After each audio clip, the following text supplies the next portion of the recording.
অনন্যা চ্যাটার্জির মুগ্ধ প্রেমিক আমি। কি লেভেলের প্রেম সে বলে বোঝানো মুশকিল। মানে অনন্যাকে প্রতি মুহূর্তে পর্দায় দেখি আর প্রেমে পড়ি। তাহলে কি আমি অনন্যাকে কুদৃষ্টিতে দেখছি? না, আমার কাছে অনন্যাও জানে যে আমি অভিনেত্রী অনন্যা যখন চরিত্রে আসে। আমি যে জন আছে মাঝখানে বলে একটা নাটক হয়েছিল, সে নাটকে বিদীপ্তা অভিনয় করত।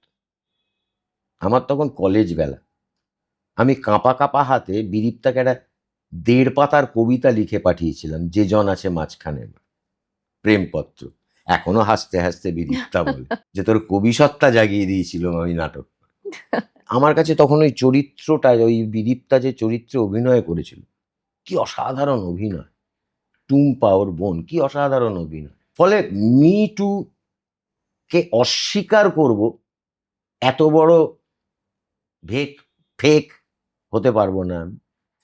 আছে, নিশ্চয়ই আছে, কিন্তু